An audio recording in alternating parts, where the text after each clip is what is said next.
guys are good to go. So we did Thesis 5, and the title of it was The Monster Polices the Borders of the Possible. Go on. So first, I kind of wanted to break down the thesis for everybody. So the thesis is the monster prevents mobility, intellectual, geographic, or sexual, delivering the social space through which private bodies may move, to step outside its official geographies to risk attack by some monstrous border patrol, or worse, to become monstrous oneself. So what I first kind of took from that was monsters promote and slow change to society by attacking, destroying, or embodying new ideas.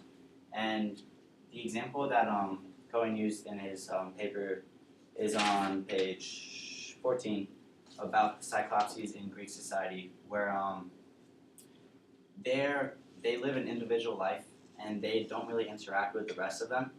And in Greek society, that was just kind of here's a picture of them. In Greek society, that was really unacceptable, as in Greek society they said that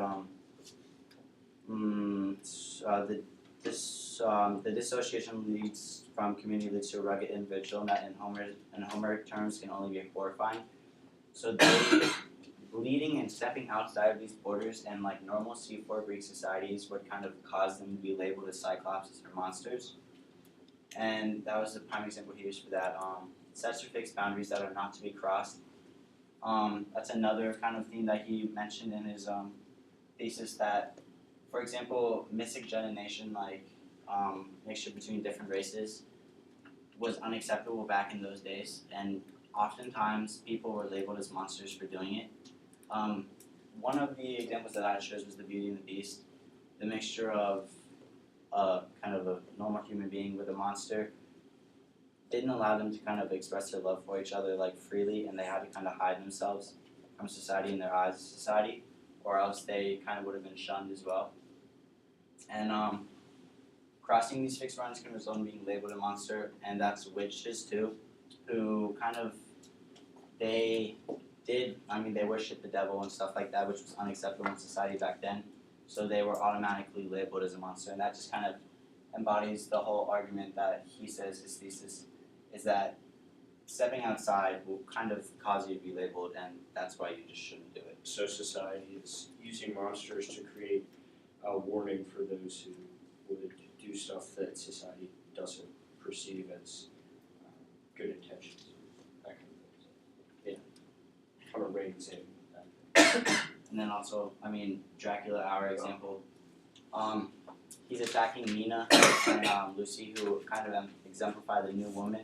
Something that a lot of people weren't too fond of, or it was just a new idea that people were unsure of.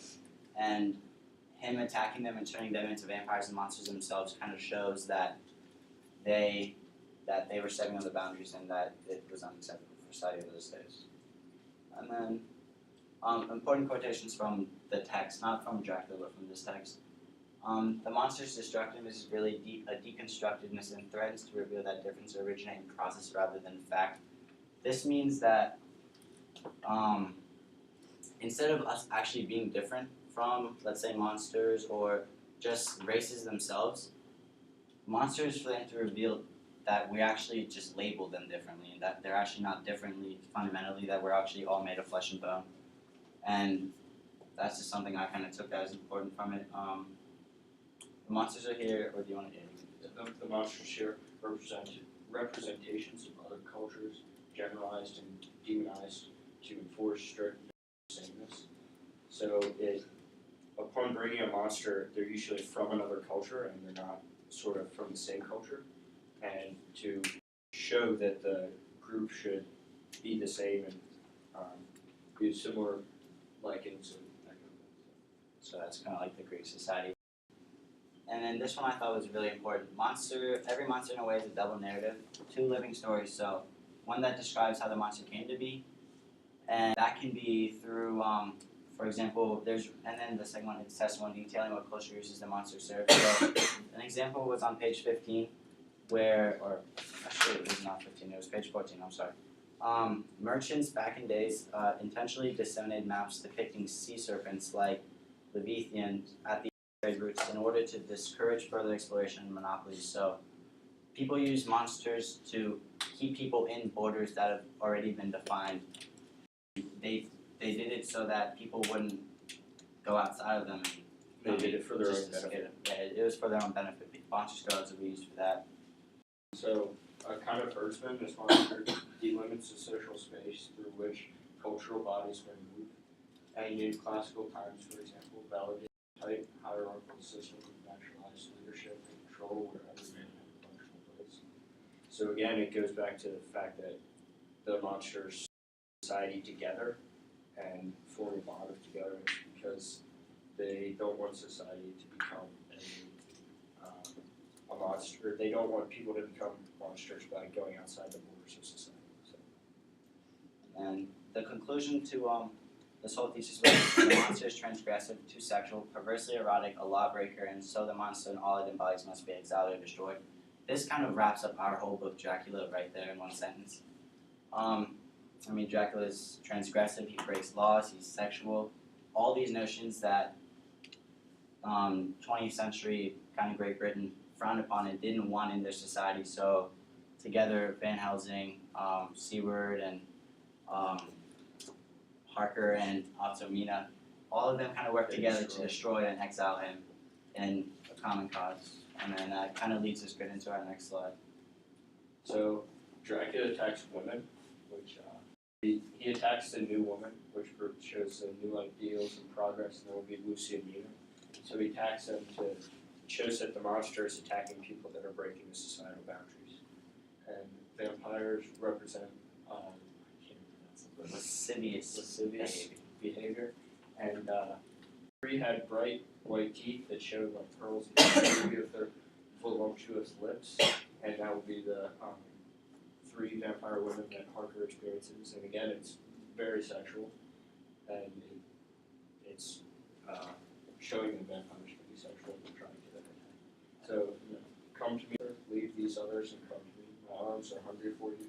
Come and we can rest together. Come, my husband, come. So I think it's kind of cool that she repeats come a lot, and it's really showing that she wants to have a sexual encounter sort of with her vampire encounter with Arthur, and it's very less Her drawing him in and telling him to come and come and come. It's kind of the monster's trying to lure